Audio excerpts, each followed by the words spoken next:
아멘. 20세기 기독교 변증학자 중 이 존 스톡트라는 목사님이 계십니다.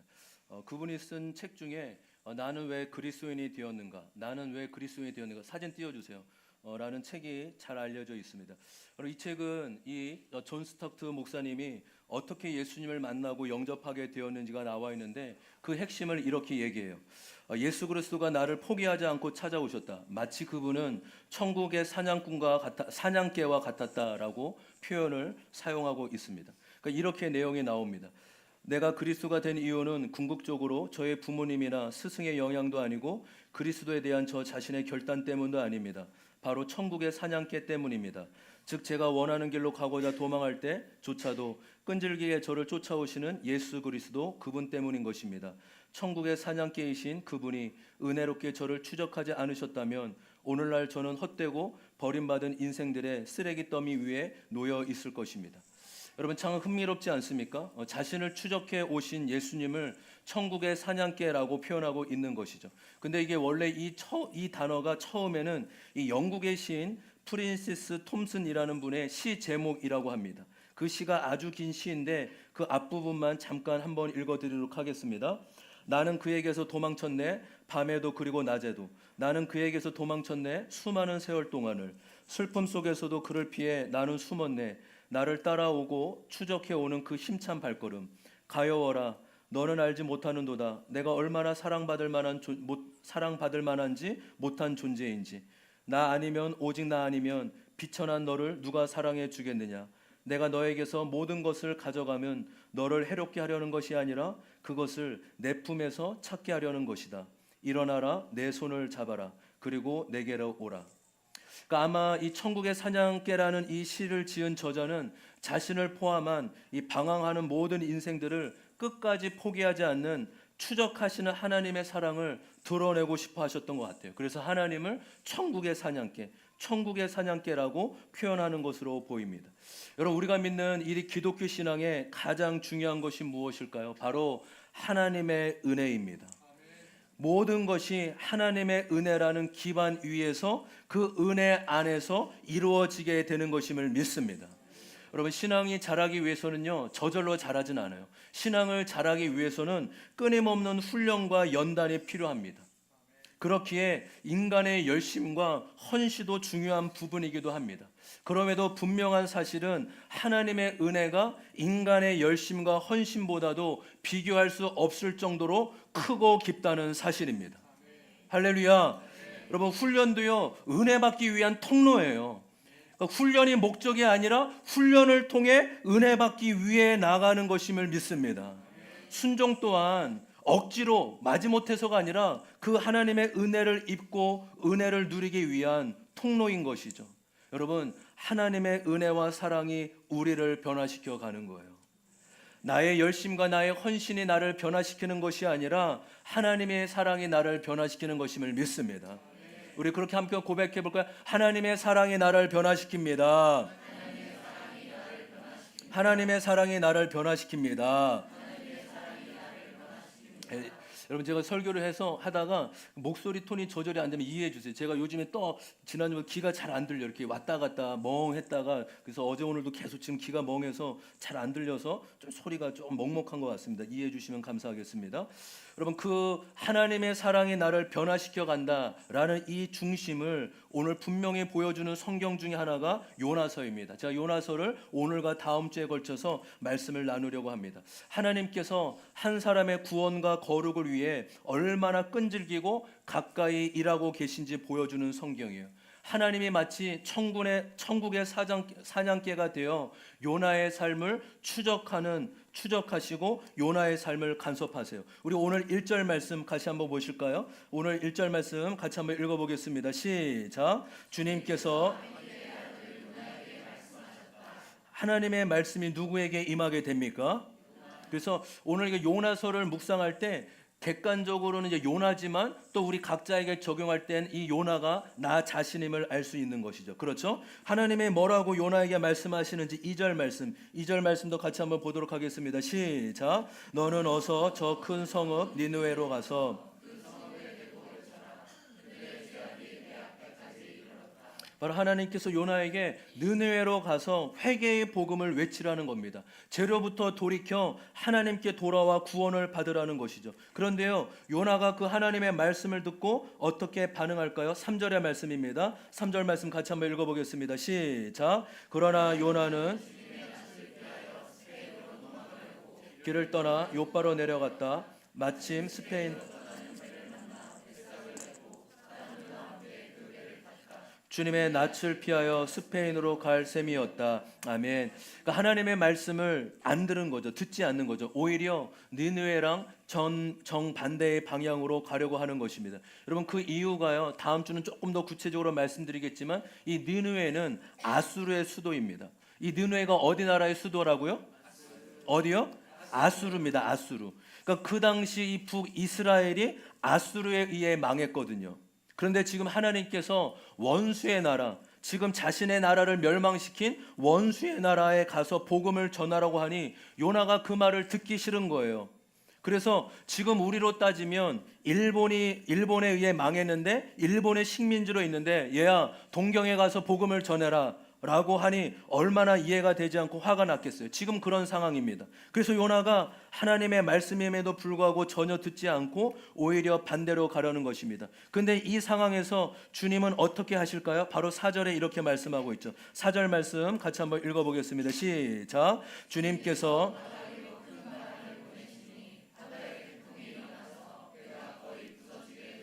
4절에 보시면 주님께서 바다 위로 큰 바람을 보내셨다라고 말씀하십니다. 여러분, 이 3절과 4절에 아주 중요한 단어가 나오는데 바로 어떤 단어일까요? 어떤 단어가 아주 중요한 단어냐면, 여러분 성경책이라면 동그라미를 치시면 좋을 것 같아요. 바로 그러나라는 단어예요. 그러나. 우리 3절에 그러나 요나는 나와 있죠. 4절에는 보시면 나와 있지 않지만 원래 히브리어 원어 성경에는 그러나라는 단어가 나와요. 그래서 여러분 성경이면 4절 앞에 주님께서 앞에 그러나라고 적으시면 좋을 것 같아요. 그러나. 그래서 이 원어 성경을 번역한 킹 제임스 버전 성경에도 but the Lord, 그러나 주님께서라고 그대로 말씀하고 있습니다. 그래서 4절에 주님께서 앞에 그러나를 넣어서 다시 한번 4절 말씀 크게 한번 읽어보겠습니다. 시작. 그러나 주님께서, 다시 한번요, 다 같이 그러나 주님께서, 시작. 그러나 주님께서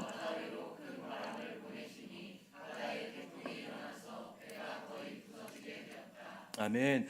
여러분, 이 3절에 나오는 그러나 요나는 4절에 나오는 그러나 주님께서, 그러니까 3절에서 말하는 그러나 요나는에서의 그러나는 하나님의 말씀에 불순종하는 인간의 그러나예요. 그러나 4절에 나오는 그러나 주님께서의 그러나는 말씀에 불순종해서 제멋대로 가는 인간을 방치하지 아니하시는 하나님의 그러나입니다. 그래서 요나서 1장의 가장 중요한 단어는 무엇이라고요? 그러나. 하나님의 말씀에 불순종하는 인간과 그런 인간을 포기하지 아니하시는 하나님, 이 두 그러나의 대결이 펼쳐지고 있는 것입니다. 여러분, 어쩌면 이것이 우리의 신앙과 삶의 모습일 수도 있죠. 끊임없이 하나님께 대항하고 하나님을 불신하고 내 마음대로 하고자 하는 그러나 나는의 그러나. 그럼에도 그런 나를 방치하지 않으시고 간섭하고 붙들고 계시는 그러나의 하나님의 그러나. 여러분, 만약 하나님의 그러나가 없었다면 아마 우리는 여기에 이 자리에 앉아 있을 수 없을 거예요. 아마 이 시간 우리는 뭐 하고 있을까요? 하나님의 그러나가 없었다면 아마 세상 가운데 뭐 바람을 쐬거나 놀고 있거나 그렇지 않고 있겠습니까? 그렇지만 하나님의 끈질긴 그러나가 있었기에 이 자리에 있는 것임을 믿습니다.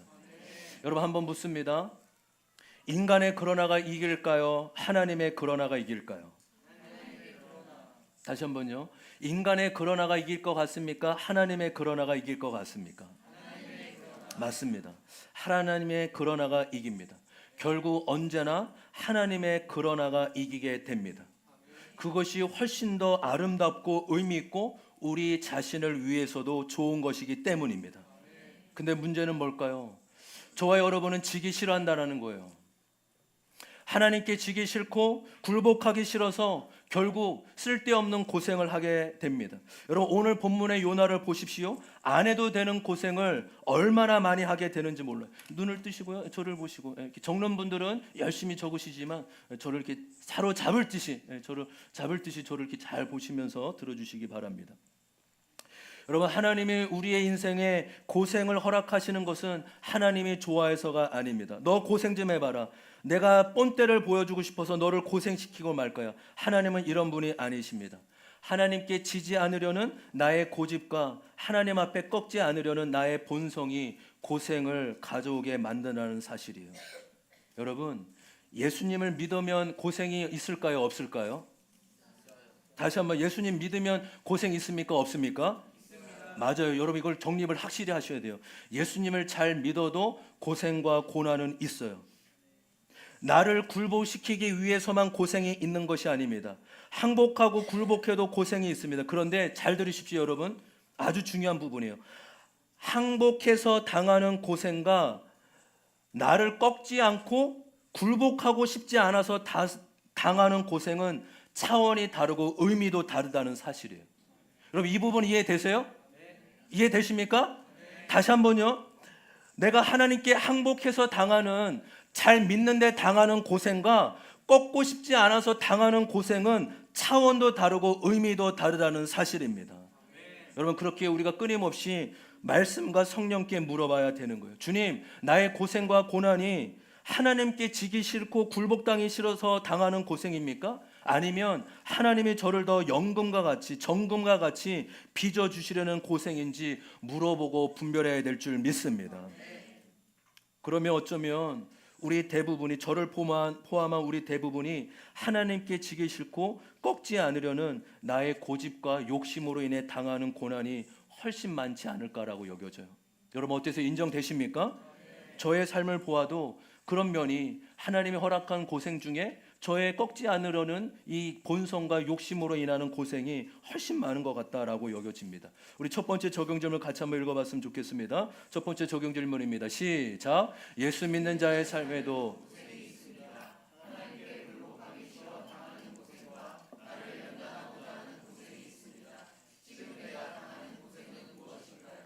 여러분 이 질문 어렵지 않으시죠? 아까 말씀 그 설교의 맥락 그대로 이해하시면 됩니다. 예수 믿어도 고생은 있는데 내가 꺾지 않으려고 주어진 고생이고 고난인지, 아니면 나를 정금과 같이 단련시키는 고난인지를 때로는 분별할 필요가 있다라는 것입니다. 그런데 여러분 놀라운 은혜가 무엇입니까? 여전히 불순종하는 나의 그러나 가운데도 하나님의 그러나의 은혜가 여전히 임하고 일하신다는 사실이에요. 할렐루야. 여러분 놀랍지 않습니까? 이내야 놀랍지 않니? 놀랍지. 감기 걸린 건데 잘 왔어요. 여러분 놀랍지 않아요? 하나님이 나를 사랑해서 주시는 고난들, 내가 꺾지 않아서 당하는 고난의 고생에도 하나님의 그러나의 은혜는 여전히 임하시고 역사한다는 사실이에요. 오늘 본문이요 그것을 정확하게 보여줍니다. 여러분 오늘 요나가 불순종해서 당하는 고난입니다. 그럼에도 하나님의 간섭하심과 일하심이 요나의 삶 가운데 임하고 계시는 거예요. 4절의 말씀, 4절 말씀 다시 한번 읽어보겠습니다. 시작. 주님께서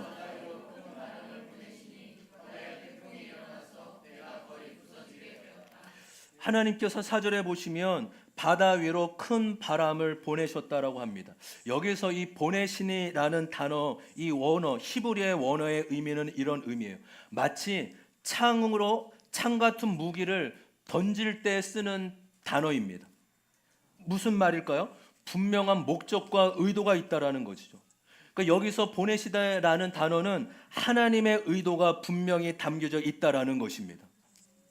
그러면 하나님께서 요나에게 큰 바람을 보내시는 어떤 의도가 담겨져 있을까요? 가장 궁극적으로는 이 바람을 통해 요나 자신의 모습을 보게 하시려는 하나님의 의도가 담겨져 있어요. 그 상황과 사건을 통해 무엇을 보게 하시려고 드러나게 하신다고요? 다시요? 이 바람을 허락하시고 보내신 의도가 어떤 의도가 담겨져 있다고요? 요나 자신의 모습을 드러내고 보게 하시려는 목적이 담겨져 있다라는 것이죠. 오늘 본문은 크게 두 가지가 담겨져 있는데 첫 번째는 침체와 무기력을 보게 하세요. 따라해 볼까요? 침체와 무기력을 보게 하신다. 요나가 하나님의 뜻을 거부하며 어떻게 합니까? 도망하고 피하죠. 그런데 여러분 성경을 보시면 3절과 5절에 나오는 단어 중에 중요한 단어가 있어요. 여러분 성경책에 동그라미를 치시면 좋겠습니다. 3절에 욥바로 내려갔다. 내려갔다에 동그라미를 쳐보시면 좋겠어요. 욥바로 내려갔다. 그리고 5절에 또 어디를 치시면 좋을까요? 후반부에 5절의 후반부에 요나는 벌써부터 배 밑창으로 내려가 누워서 깊이 잠들어 있었다. 내려가 누워서의 동그라미를 치시면 좋겠습니다. 바로 이 내려갔다라는 단어를 일부러 두 번에 걸쳐서 강조하고 있는 것입니다. 지금 요나가 침체와 무기력에 빠진 거예요. 계속 내려가서 깊이 잠들어 있는 것입니다. 그 마음이 우울하고 힘들면서 아무것도 하기 싫고 다 귀찮은 겁니다. 하나님의 뜻을 피해 도망가고 싶은 침체와 무기력이 빠진 것이죠. 근데 여러분, 이 침체와 무기력에 놀라운 은혜가 담겨져 있습니다. 바로 자기 자신에 대해 절망한 만큼 하나님께 소망을 둘 수 있다는 사실이에요. 자기 자신이 침체가 되고 내가 무기력해서 아무것도 할 수 없는 자임을 알게 될 때 소망을 나에게 두는 것, 더 이상 나에게 두게 되는 것이 아니라 하나님께 두게 되는 것임을 믿습니다. 내 스스로 해결될 수 없어요. 하나님, 나 아무것도 하기 싫어요. 하나님, 저 해결할 수 없습니다 라고 자포자기하고 침체가 될 때 세상 사람들은 결국 무기력과 우울로 가지만 우리는 그 자기 절망을 통해 하나님의 도우심과 은혜를 구하는 자로 나아가게 될 줄 믿습니다. 그래서 성경은 놀라워요. 자기 절망이 은혜래요. 우리 청년들 잘 들으세요. 저는 청년들의 회장 부회장일 때 신앙을 믿지 않아요. 결혼하고 애 낳고 그때부터 진짜 믿음이에요. 청년 때, 그러니까 여러분 청년 때가 믿음이 제일 좋아야 돼요. 한송아, 지금 믿음이 제일 좋아야 돼. 그렇죠, 제일 좋잖아요 지금, 그렇지? 결혼하고 아기 낳고 하면 지금 은혜를 왕창 받아내요. 우리 청년들을 잘 들으세요. 지금 은혜를 왕창 받아놔야 돼. 그래야지 아기 키우는 3년 동안 예배를 제대로 못 드리고 막 왔다 갔다 해도 지금 청년 때 받은 그 은혜가 그 신혼 때의 시간을 유지할 수 있는 거예요. 그렇지, 광희 형제? 네, 예. 근데 광희 형제는 결혼하고서부터 열심히 했대요. 연애하고 그때부터 거의 청년 막바지부터 열심히 했다고 합니다. 여러분, 성경은 자기 자신에 대해서 절망한 만큼 나에게 소망을 두지 않게 돼요. 세상은 그것이 우울과 절망으로 빠지게 되지만 우리는 그 절망을 거쳐 하나님께 소망을 거두는 자로 나아가게 될 줄 믿습니다. 저는 오늘 홍성주 형제의 간증에 큰 은혜를 받았습니다. 어제 이제 간증을 정리하면서 11시 정도, 밤 11시 정도에 보내왔어요. 석주 형제가 그 5주간의 크백 가운데 개인 사정으로 2번을 모지 못했어요. 그래서 어제 저녁에 따로 8시에 만나서 1대1로 빠진 내용을 가르치게 되었습니다. 특별히 그 2과 인간이 왜 죄인인가요? 인간이 왜 죄인인가요? 라는 부분이었어요. 그래서 우리가 죄를 지어서 죄인이기도 하지만 우리가 죄인으로 태어났기에 죄인이다. 그러면서 이 원죄에 대해, 원죄가 여러분 쉽지 않거든요. 근데 원죄에 대해서 설명해 줬는데 아담의 후손으로 우리가 죄의 값으로 죽음을 수밖에 없는 존재고 또 마음의 부패로 죄성을 가지고 태어났다. 그래서 우리가 죄인이다라고 그렇게 얘기했어요. 그런데 갑자기 그 얘기를 끝나자마자 저에게 물어봐요. 목사님, 그러면 인간이 어떤 방법을 써도 죄의 문제는 해결할 수 없겠네요. 제가 그거 듣고요, 이렇게 한 명이 졸라 같아서 진짜 이렇게 바로 맞아. 아니 어떻게 그걸 알았냐고. 이게 기독교의 가장 넘어가는 이 복음과 믿음으로 넘어가는 가장 큰 포인트인데 어떻게 그걸 얘기했냐고. 목사님, 제가 듣고 보니까 그럼 인간이 아무리 좋은 일하고 착하게 살고 선행을 해도 인간의 죄 문제는 해결받을 수 없겠네요. 제가 듣고 감동을 했어요. 감격을 했어요. 맞다고. 어떤 방법으로도 인간의 죄의 문제는 해결할 수 없다고. 그래서 우리는 방법이 없기에 하나님께서 친히 방법을 마련해 줬다고. 그래서 오늘 이 간증이 진정으로 우리 석주 형제의 간증인 거예요. 교회를 그래도 열심히 빠지 않고 6개월 동안 다니다가 그 배를 통해 복음에 대해 선명하게 그러니까 진지함이 있는 거죠. 신앙에 대한. 뭐지 복음이 뭐지 하다가 어제 그 시간을 통하여서 진정으로 복음의 본질, 바로 나에게 소망이 없고 하나님께 구원의 은혜가 있음을 깨닫게 되는 은혜를 주님께서 베풀어 주실 줄 믿습니다. 이 부분이 너무 중요한 거죠. 아, 나에게는 소망이 없구나. 나는 얼마든지 침체되고 무기력하고 절망에 빠지기 쉬운 존재이구나. 여러분, 탕자를 보십시오. 탕자가 아버지의 유산을 가지고 아버지를 떠나 허랑방탕하게 돈을 다 써버립니다. 그러다가 어떤 처지에 놓이게 됩니까? 누가복음 15장 14절 15절입니다. 누가복음 14장 14절 15절 다 같이 한번 읽어보겠습니다. 시작. 그가 모든 것을 탕진했을 때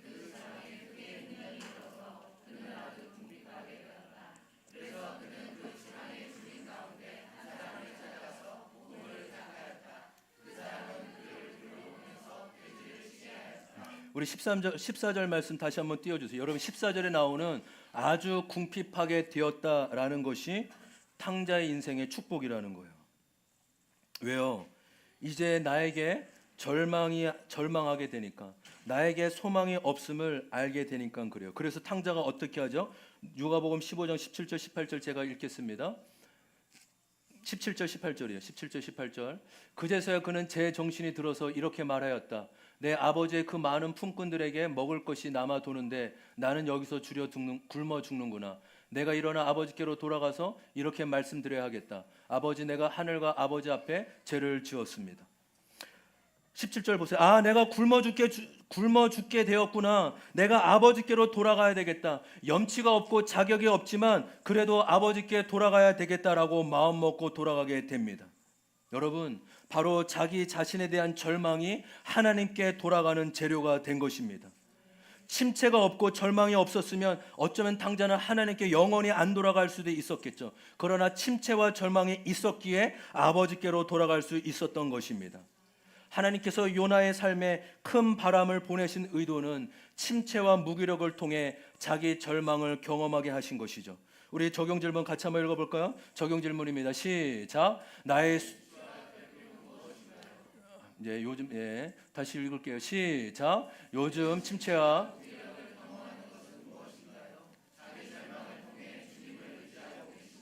네. 여러분 요즘 침체와 무기력이 여러분 무엇이에요? 여러분 그것을 세상적으로 나는 안 돼. 나는 어쩔 수 없어로만 끝나실 겁니까? 아니면 자기 절망을 통해 나에게 소망 없음을 알고 하나님께 소망을 두실 겁니까? 저와 여러분이 세상의 방식이 아니라 말씀의 방식을 택하는 은혜가 있기를 소망합니다. 또 하나, 하나님이 요나에게 바람을 보내신 의도는 수치와 결핍을 경험케 하시기 위함이에요. 한번 따라 볼게요. 수치와 결핍을 경험케 하시기 위함이다. 우리 6절 말씀 같이 한번 읽어보겠습니다. 시작. 마침 선장이 그에게 와서 그를 보고 소리를 쳤다.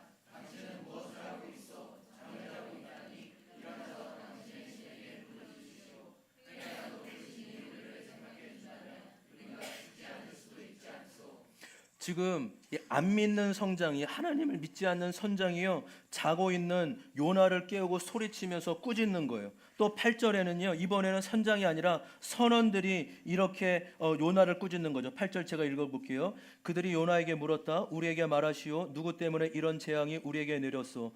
당신은 무엇을 하는 사람이며 어디서 오는 길이요? 어디 나라 사람이요? 어떤 백성이요? 그러니까 요나를 추궁하며 뭐라고 하는 것이죠. 그 대답을 들은 선원들이 이렇게 말합니다. 10절 말씀 같이 한번 읽어볼까요? 시작.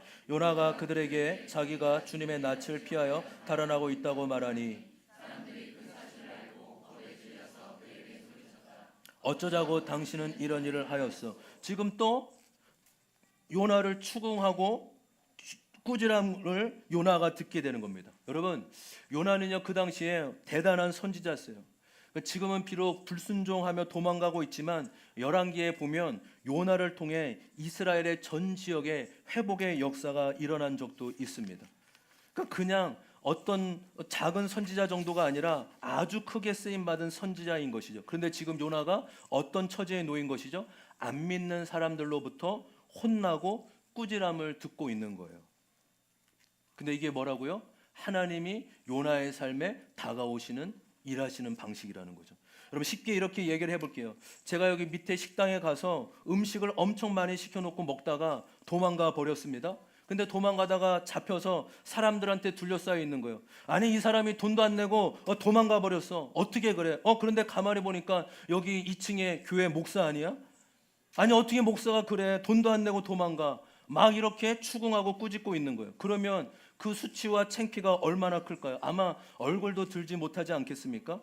지금 하나님이 요나에게 이것을 경험하게 하시는 거예요. 하나님을 안 믿는 선장과 선원으로부터 둘러싸여 너 정체가 도대체 뭐야? 너 하나님을 믿는다고 하면서 어떻게 일할 수 있어? 네가 무슨 선지자야? 이렇게 조롱과 수치를 당하게 하십니다. 여러분 하나님이 왜 그렇게 하실까요?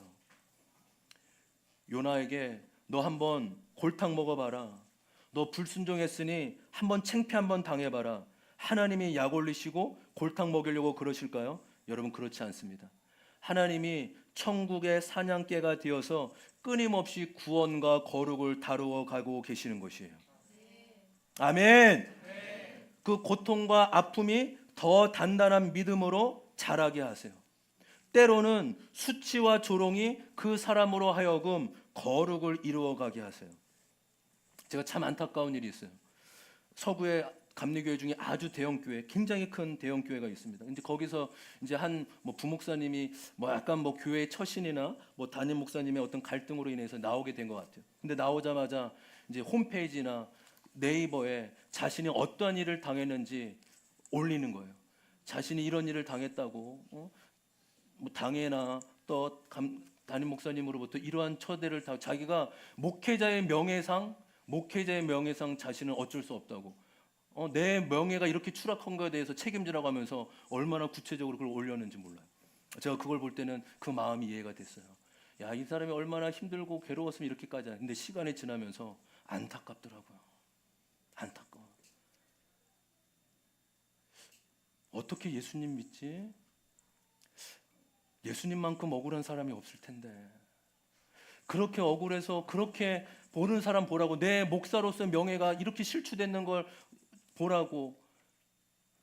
여러분 예수님만큼 억울한 사람이 어디 있어요? 예수님만큼 오해를 받고, 예수님만큼 누명을 씌우고, 예수님만큼 비참한 사람이 어디 있어요?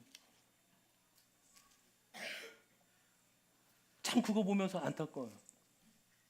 계속 올리는지 모르겠지만 그게 감리교 내에 굉장히 크게 이슈가 있었습니다. 여러분 저는 여러분들이 보시기와는 다르게 자매들한테 인기가 별로 없었어요. 저 정도면 충분히 인기가 있어야 되는데 자매들이 저를 그렇게 좋아하지 않는 것 같더라고요. 근데 다행인 게 뭔지 알아요? 저도요 마음에 들어하는 자매가 별로 없었어요. 제가 눈이 높아요. 저는 딱 한 명하고만 연애하고 결혼했어요. 성이 안 차더라고요. 죄송합니다. 한 50명, 60명 자매들 있는데 성이 안 차. 한 명도 괜찮다? 근데 이제 제 아내도 성이 안 찼어요, 솔직히. 안 예뻐가지고. 네.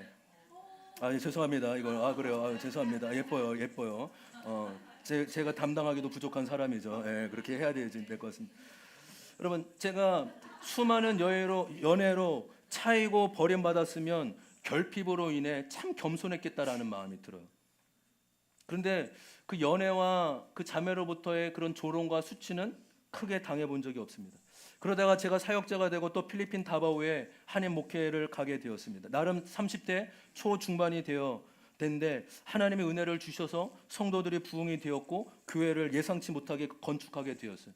그 당시에 성전 건축을 1억 원 넘게 하게 되었는데 다 하나님의 은혜로 여겨져요. 제가 한 게 없습니다. 근데 이제 5년이 필리핀에서의 5년이 끝날 무렵 근데 다음 스텝을 놓고 기도하는데 저의 모교회 목사님으로부터 전화가 와서 부교역자로 오라고 하셨습니다. 그러니까 제가 이런 마음이 있어요. 그 전화를 듣고 기도하는데 제가 그런 마음이 있어요. 내가 그래도 평생 은혜 받은 곳인데 내가 빚진 마음이 있는데 그래도 가서 교회에 도움이 되어드리고 목사님에게 교회 도움이 되어야 되겠다. 근데 이것이 얼마나 큰 교만이었는지, 내가 뭐라고 한번 열심히 하게. 제가요 얼마나 큰 열정과 부푼 꿈을 안고 한국에 들어온지 모릅니다. 나름 제가 봐도 열심히 했습니다. 그때 아내가 경민이 셋째를 임신하였을 텐데 늘 11시 12시에 들어가는 거예요. 가정도 소홀히 하고 밤낮으로 열심히 사역했습니다. 근데 제 기대와는 달리 사역에 크게 열매도 없었고 또 목사님께 혼나는 일이 자주 있었습니다. 혼날 일이 아닌데 참 많이 혼났어요. 그러면 주변 사람들이 저에게 목사님이 우리 교회 출신 신학생 1호이고 아끼기 때문에 혼내키는 것 같아요 라고 하지만 저에게 전혀 와닿지 않았어요. 왜냐하면 목사님이 혼내키는 수준이 장난이 아니에요. 안 혼나본 분들은 몰라요. 정말 무서운 게 있어요. 무서운 부분이 있어요. 카리스마가 있습니다. 그러니까 존재 자체를 흔들어 놓는 있어요. 이제 그런 게 있습니다. 네. 이거 존재 자체가 흔들다는 게 어떤 의미인지 그러니까 여러분들이 저를 안 혼내켜셔도 돼요. 저는 7년 동안 너무 많이 혼나서 평생 80년 살 인생 가운데 혼날 인생을 7년 동안 너무 많이 존재가 흔들리는 이 혼남을 많이 이렇게 당해서 저는 여러분들이 국리를 여겨주시길 바랍니다. 근데 개척을 나오기 전 그 7년도 혼남의 시간이었지만 개척을 나오기 전 큰 사건이 터졌습니다. 그러니까 오늘 용훈 간사님 오늘 영상은 비공개로 우리만 볼 수 있게 해주세요. 제가 한두 번 나눈 적도 있었지만 제가 이제 나오기 전 1년 동안 이제 사역자반을 인도했는데 제가 그 한 해 동안 수고한 반장님, 총무님 수고했다는 마음이 들어서 밥을 사드리고 싶었어요. 그래서 전화로 약속을 잡았는데 얼마 되지 않아 이제 목사님으로부터 전화가 왔습니다. 신 목사 누구 만나자고 했냐고. 그래서 왜 만나자고 했냐고. 그래서 제가 1년 동안 수고하시고 섬기느라 수고해서 밥 사드리려고 한다고. 그러니까 그 사람들이 그 자리에 그냥 나오겠냐. 개척을 앞둔 목사인데 그 사람들이 반 학생들한테 5만 원이라도 걷어 100만 원이라도 갖다 주지 않으려고 하겠냐? 너 그거 바래서 만나자고 한 거냐? 그러니까 제가 그 전혀 생각지도 못했던 그 얘기를 깜짝 놀랐어요. 그렇지 않은 거라고. 그렇지 않습니다. 정말로 감사하는. 그러면 그런 것도 모르고 무슨 목사냐고 엄청 혼났어요. 여러분 저는 감독님 지금 너무 존경해요. 지금도 너무 존경해요. 저는 평생 그분을 통해 저희 어머니도 구원을 받았고 저도 그곳에서 은혜를 받고 신학교를 갔기 때문에 저는 지금도 늘 존경하는 마음이 있어요. 감독님에 대해서 뭐라고 하는 게 아니죠. 그런데 거기서 끝나지 않고 그 주 토요일 사역자 회의 때 그때 간사, 전도사, 목사 한 30명쯤 됐던 거거든요. 이제 회의하시다가 제 얘기를 하기 시작했어요. 이번 주에 신 목사에게 이런 일이 있었다. 아직 개척 자금이 부족해서 그런 것 아니냐. 왜 목회자가 성도한테 도움 받으려고 하냐. 돈 좋아하면 목회하지 말아라. 10분 넘게 그 얘기를 계속 하시는 거예요. 제가 그 순간 돈 밝히고 돈 좋아하는 목사가 되어버렸습니다. 너무 창피하고 너무 수치스러웠어요. 저를 아는 목사뿐만 아니라 모르는 사역자들뿐만 아니라 다 저 목사는 돈 밝히네. 어떻게 저렇게 성도를 만나서 돈을 요구할 수 있어. 다 그렇게 생각할 것 같았어요. 그 자리가 있기가 너무 힘들고 어려웠습니다. 그 자리를 박차고 정말 뛰쳐나가고 싶었습니다. 그런데 참기를 잘했어요. 그때 나갔으면 개척자금 2억 원은 물거품 되었을 것입니다. 여러분 저의 수치가 2억 원과 맞먹는 수치였던 것이에요. 여러분 그래서 제가 가끔 얘기하잖아요. 이 기쁨의 제자들 교회가 주님의 피값과 저의 욕값으로 세워진 교회라고. 그래서 저도 힘이 없고 우리 성도들이 힘이 없어요. 누군가 막 몇 억하고 내 이름으로 교회를 세웠다 그러면 막 의견 내잖아요. 근데 할 게 없어. 저도 못해요. 왜요? 하나님이 세워주셨고 제자들 교회 헌신으로 세워졌기 때문에 저도 그렇고 우리 모두가 은혜 받은 자요 빚진 자이기 때문인 거죠. 제가요 말씀드린 적은 없지만 저는 솔직히 개척하며 하나도 신나지 않았어요. 내 목회, 내 교회가 세웠다고 신나고 기뻐하지 못했습니다. 왜냐하면 개척 나오기 전 2달 동안 7년을 압축해서 2달 동안 다시 혼나면서 눌린 게 너무 많아. 한 10개월을 힘들더라고요. 그냥 잠잠하게 사역만 했어요. 근데 10개월이 지나니까 점차 회복이 되고 힘이 좀 생겼습니다. 만약 개척 처음부터 저의 열심, 저의 열정, 내 욕심으로 사역했다면 신나고 좋을 수 있지는 모르죠. 야 드디어 내가 담임 목사가 됐네, 내 목회할 수 있네. 얼마나 신났을지는 모르겠어요. 그러나 교회의 주인이 누구시며 주님이 교회를 세운 목적이 무엇인지는 잊은 채 내 마음대로 사역했을 겁니다. 어쩌면 말씀 목회, 큐티 목회가 아니라 제가 하고 싶은 목회를 하고 있을지도 모르겠어요.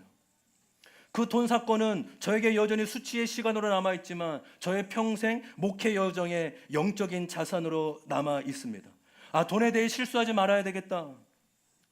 돈에 대해 최대한 투명해야 되겠다. 그래서 제가 제 정부한테도요, 제가 신방할 땐 제 돈을 쓸 때도 있지만 어렵거나 또 새신자일 때 집사님, 권사님, 제가 새신자 같은 경우는 또 누구 같은 경우는 이렇게 교회 재정으로 신방비로 그렇게 쓰겠습니다라고 얘기를 합니다. 최대한 투명해야 되겠다.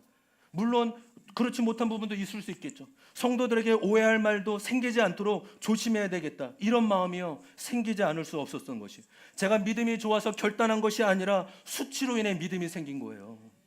배워서 교훈으로 얻은 것이 아니라 수치와 혼남으로 생긴 영적인 자산인 것이에요. 그럼 놀랍지 않아요?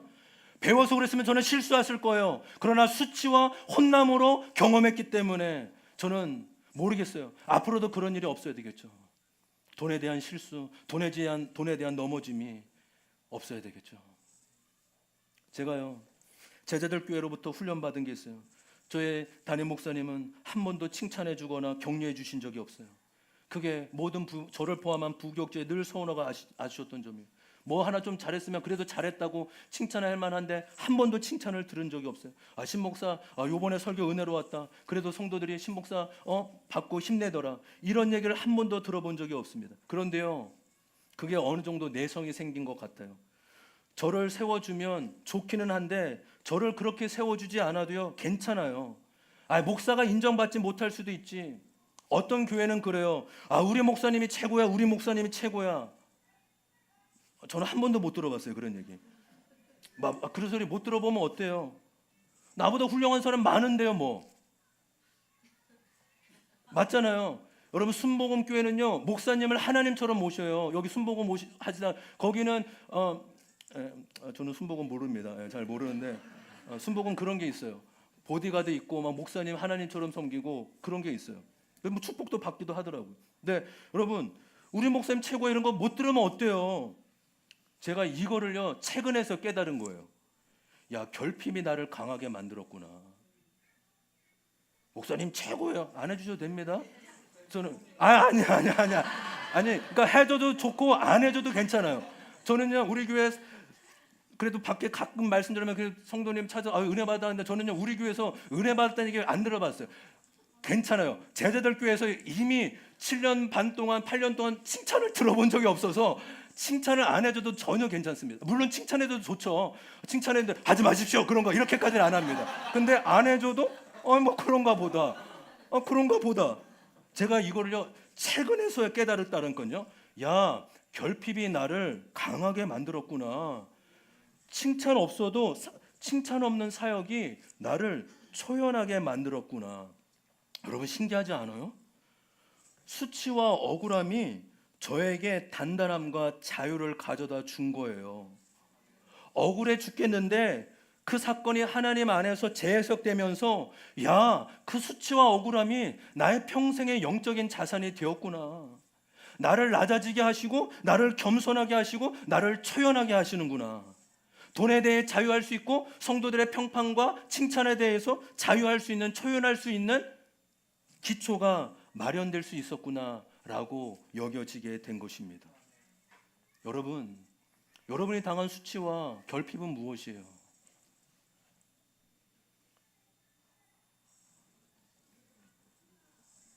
여러분 그 수치와 결핍이 하나님 안에서 재해석되는 은혜가 있기를 소망해요. 여러분 만약에 그 사건이 하나님 안에서 재해석되지만 저는 평생 억울함에 나는 돈 밝히는 목사 나를 그렇게밖에 안 바라고 여길지도 몰라요. 그러나 그 수치가 저로 하여금 돈에 대해 조심할 수 있는 목회자가 되었다는 것입니다. 오늘 마지막 우리 적용 질문 같이 한번 읽을까요? 마지막 적용 질문 다 함께 읽어보겠습니다. 시작.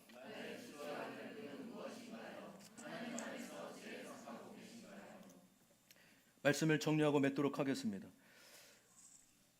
요나의 그러나보다 하나님의 그러나가 늘 승리하고 이기게 됩니다. 인간의 저와 여러분의 그러나보다 하나님의 그러나가 승리하게 됩니다. 그 증거가 지금도 포기하지 않고 여전히 일하시는 하나님의 열심에 담겨져 있습니다. 여러분 비록 나의 불순종으로 인한 것이랄지라도 주님은 그럼에도 일하고 계십니다. 근데 그 일하시는 방식이 저와 여러분의 기대와는 다를 뿐이에요. 우리는 축복과 잘됨으로 번성으로 오길 원하지만 하나님은 때로는 침체와 무기력으로 자기 절망을 보게 하십니다. 또 수치와 결핍을 통해 낮아지게 하시고 진정한 자유를 경험하게 하시는 분이라는 사실입니다. 저와 여러분이 오늘 이 요나의 말씀을 통해 여전히 우리에게 찾아오시고 여전히 우리를 만지고 계시는 주님 앞에 겸손히 우리의 마음을 드릴 수 있는 은혜가 있길 주님의 이름으로 소망합니다.